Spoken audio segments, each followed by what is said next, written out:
This is the place to be. Yeah. Yeah. Innovation Days. Hello, everybody. This is Morten from Inkish. Today I have the, really great honor to talk to Mr. Sajith from Bindwel in India. Great to see you, Sajith. How are you today? Hi, I'm good, Morten. How are you? I am also good. It's always great to see people from, that is not from your own continent, so that is super nice. And I know my colleagues, they had the pleasure of talking to you at PrintPack in Greater Noida last week. How was the show for you? It was excellent. We could clearly demarcate the three different solutions that we have for book printers. With the evolution of book printing, as all we know, starting from millions of runs now to one book. We could differentiate our offerings very well and make the customer understand that we are there with them for all the solutions. I think it's quite interesting because you are one of these Indian companies that have really started focusing on export as well, right? Yes. We had a tradition of Indian manufacturers exporting machines for printing, but that was predominantly in the long-run web offset machines. We had companies tying up with the large global players like MAN, Roland, and things like that. But after that, there has been a lull thanks to the decline in the newspaper printing segment globally. Now we have some manufacturers of exercise notebooks, which is purely not printing, but something like converting plus printing. They are there in the export market, and now we are bringing in this resurgence. I saw you at Drupa, and one of the things that is the first thing you see with Bindwel is, of course, your signature green color, right? Is that to stand out a little bit from all the gray colors in this market, or why did you do that?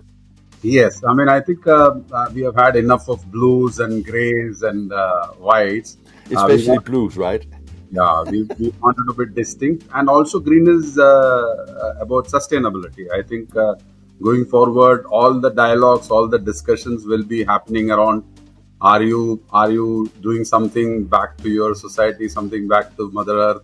How are you going to sustain things? Even the thoughts of short-run printing and digital printing is all about sustainability. You're not wasting anything, right? That's true. Green is very important. Yeah. That's true. I was thinking, because for the people that don't know you, I don't know what we're going to talk about that in a second, but when I saw you at Drupa, it was perfect bound books and the machines to do perfect bound. Is that, let's say, the speciality of Bindwel, or do you do all kinds of bindings? No, we have all through our career, we have focused on soft cover books, because majority of books made in India are textbooks or educational books, and they are generally in the soft cover form because they need to be also cost effective. So we have always focused on soft cover as our. And with the Indian market as your domestic market, I guess that you have got a lot of experience in how to create the right machines for different environments, right? So Indian market predominantly since the beginning of our career, maybe 20-25 years back, has been bookbinding has been predominantly manual, and then we could give them the first levels of tools which could help them semi-automate it, and then we started offering machines which are offline, so that you could improve your process, increase your productivity, at the same time investments not being very large. India is a very, very, very typical market for any kind of products. People say it's the most populous market in the world. But once you come here, you'll see a lot of different worlds within India. You have different languages, more than 24 languages. So the kind of runs that we are talking about are always not very, very huge. You need, and there are states close to each other. Let's say, take example, Maharashtra and Gujarat, two of the very large states. They speak two different languages. Oh, So yeah. both the states would need to do the printing in the other language as well. But those runs are not going to be very big. So you needed to have flexibility. You needed to have uh, uh, capability of adapting to different sizes, different languages, and the whole print workflow happened around something which was not really predictable. So we had to make very robust, reliable machines which are economical and also have the minimal footprint and energy consumption. So that has been our journey. So when you got to Drupa, I guess that you also had some time to look a little bit into, let's say, both the Chinese-made machines, but also the European-made machine. I mean, if you look at the quality of both the binding and also the integration and the quality of the output, is that very similar today, or is there a big difference in how?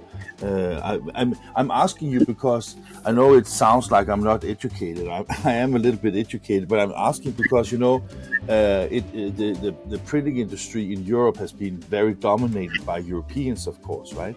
So when you have people coming from the outside delivering something that looks really great when you see it, I'm just wondering, when you compare to what you see, is the technology of the development on the same level today? I would say definitely yes. What has happened is in the earlier days, what would have been not possible for us in terms of doing something very tricky, kind of managing folding or managing something on the machine. Today, that has all been made possible by the automation tools.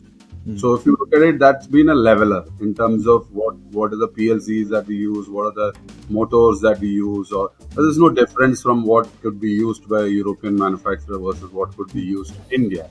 And so that has made one of the largest differences. And then we realized that we need to make very, very robust machines. The conditions of running machines in many of our states are still bad. I mean, the kind of electric supplies are not good. We are selling machines to Africa, which is even more challenged in kind. So we have brought in a lot of robustness, which we feel is in one step ahead of what is being done in Europe. Basically, because it's our necessity. Unless we make machines that are rugged and can withstand all these kind of challenges, it is going to be a tough. So we are doing a catching up game pretty well. And we see the same thing in China as well. What I would differentiate between China and India as a consumer market as well as manufacturer of machines is India is probably the largest nation reading books in terms of, there's no doubt about it. So we have done lots of things for what is needed in India. With respect to, we need multiple languages. So we don't need, so if you look at it, if I take an example of number of machines that we make versus that of a Chinese manufacturer, the Chinese manufacturer would focus mostly on machines above 5,000 books per hour, because that's the market where their customers need to print books and then export. Whereas we are looking at a market which is below 5,000, because that is going to be domestically consumed. So when we came out with our one book model, we are sure that we are looking at specialization, which is not China's forte. The reason why I'm also asking is, of course, because I can tell you one of the things that I have been speculating a little bit about over the years, especially since I'm visiting a lot of printing companies in almost all continents. And that is, it seems that, I'm not sure that I'm 1,000% correct here, but my observation is that the more automation you put into a machine, if you look at the European-made machines, the more expensive they get. But they also sometimes develop a little bit away from the majority of the printing companies, because sometimes you have, let's say, medium-sized and smaller printing companies that maybe need something that is robust, that has maybe a little bit lower price tag, but still very good quality. And is that the market you're aiming for, or or are you aiming to take the Müller Martinis and the Horizons out of? Who you compete with? No. We want to create a market for ourselves, which is absolutely, like you said, small and medium-sized companies. We may compete with these major brands which you spoke about, but it's our highest end and their lowest end in terms of either the offerings or prices. The reason being that these bottom of the pyramid or middle of the pyramid kind of customers that we speak of from the global scale perspective are people who are either using used equipment or precisely, not having the right kind of solutions, no hand holding. Today, if you look at it, 8 out of the top 10 book printers from India are using our bind lines. Earlier, all of them used to be either a used Müller Martini or a Kolbers. So we have replaced them with these kind of. So you have been able to develop robust technology, develop and learn from the market in India, and now you're ready to basically create that market abroad by having very good technology, robust technology, but aiming maybe a little bit differently from where you see the Europeans right now. So,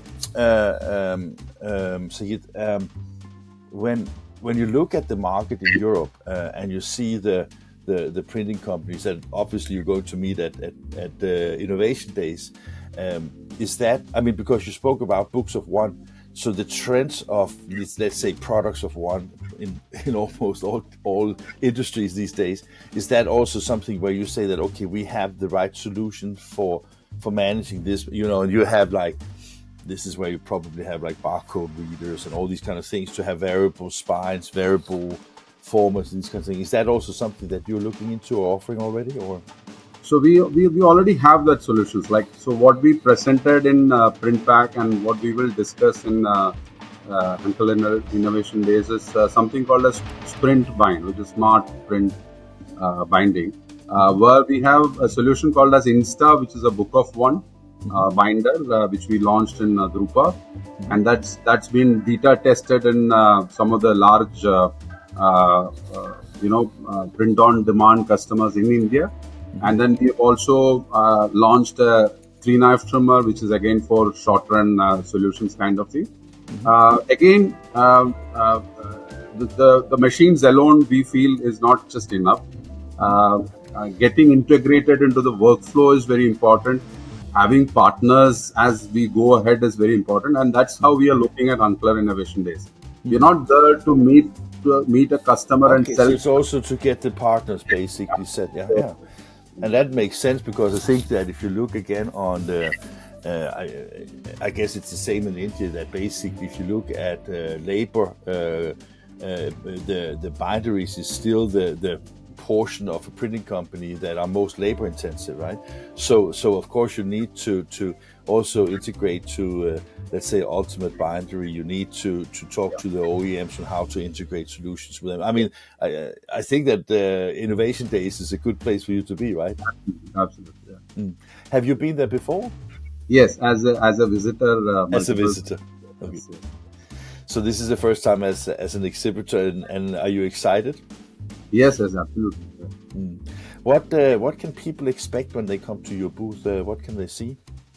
So what we are trying to present there is India as the largest destination or market for books, and we as having so many installations, close to 5,000 machines, 5,000. Yeah, 10 books made in India are all using our machines. And we have a partnership with companies like Hunkeler, which is adhesive global leaders. We are partnering with them in India. We want to work with partners to say that India probably holds the best opportunity for them, maybe not in the short term, but definitely in the medium term. And we cannot all build that on our own. We'll need partners definitely. Yeah. And we hope that, they start looking at India as not just as a textbooks and low-end segment market, but also as somewhere we are seeing a lot of business model evolving, whether it is coaching classes for some competitive exams Uh, these classes have probably 300 students. They are making books for them because they know the moment they give them something on a WhatsApp or as a PDF, it gets shared.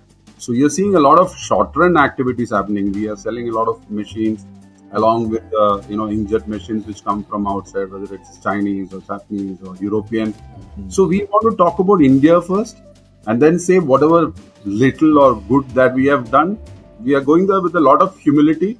We are not there to sell machines to end users. We are looking at partners there. So lot of things in our mind. I'm sure to the exhibition and during the exhibition it will become more and more clear. I understand that 100%, and I've been in India many times, and I think that what you're doing is fantastic. But I also think that it's I think it's a little bit part of the. I mean, India is still a young nation. People think of it as an old nation, but it's only less than 100 years since you became independent, right? And I think that the Indian proud of what you do and what you can accomplish is of course also as an emerging market something that is interesting to see, because one thing is that you have a huge domestic market, but the comfort in, I mean, I remember when you sent the first a spaceship out. I mean, India was just going crazy, right? And it was like watching the television programs from the US in the 60s, and that confidence that you have in your technologies and the engineering and the market and how you're able to grow is of course important to also use in your endeavors for exporting products. And I mean, also when you look at it, you can export. I'm using a wrong term now, but you can export up to the more expensive developed countries. But Yes. you're also in a situation, as you said, you can also export downwards to the emerging market like Africa and Latin America, right? So you're very well positioned, right? Currently, our exports, if you look at it for the medium and long run machines, are countries which are similar to India. I mean, India is probably the largest exporter of print to Africa. So many of our customers are using our machines to print books and sell it to Africa. And some of the African customers have started using our machines. And some of the markets like Kenya, we have market leadership. We have sold more machines than either European or Chinese machines in those markets. And then we have now got into Southeast Asia, like Indonesia is becoming very important for us. Wherever we go, Martin, what differentiates us is we don't have a trader mentality. We are long-term investors. We put people first. So, for example, when we had first few sales happening out of Dubai, we had 2 engineers already there with a spare parts center. Now Kenya has one. In Indonesia, now we are setting up our service center. It's very important to offer that. So, I mean, what can be brought through the investment in human capital closer to these nations is the best thing that we can offer, which will make us stay differentiated. Yeah, but I think it's the right approach, because I often talk to friends about I have bashed a little bit about the Chinese suppliers in Europe, especially at Drupa, because it's like they don't invest in the market by marketing. Often they don't have any people that can do service in local languages. Often they don't have any, let's say, long-term strategy. So what you say here is, because I mean, I can't remember who said that to me, but you're not buying a product, you're buying a company, right? You buy the relationship with you guys. You have to trust that you're also here tomorrow and the day after tomorrow to serve, because whatever price tag the machines have, it's still an investment that is significant, right? It's very long. So the European market is obviously. Are you also in the US, or is that still like on the radar? Okay. The current line of machines that we are known for, or what we have been making, let's say 3 years back, are ideally suited for medium to long runs kind of thing. And short runs and Book of One has been a recent last 3 years. This is what what will give us visa to enter the Western world. Fantastic. Sajith, it was super great talking to you, and I look forward to see you in Lucerne. It's only 12 days. Can you believe that? Yeah, it's just so nice. It's amazing, right? And remember to bring some warm clothes, because I was there yesterday, and I know it's very cold for Indians to Oh be my! there. I'll do that. I'll do that. Yes. Yeah, I look forward to meet you in person, and I look forward to talk more to you. And it was truly great talking to you now. So, I mean, just think of this 2 times on English in almost 1 week. That is amazing, right? Wow. Thank you, Well, Mohan. We miss you in India. I hope to see you soon, and we also hope next time we'll see you in our factory in Bangalore. that could be fun. Absolutely. Thank you, and take care. Thank you. Take care. Bye bye. Bye.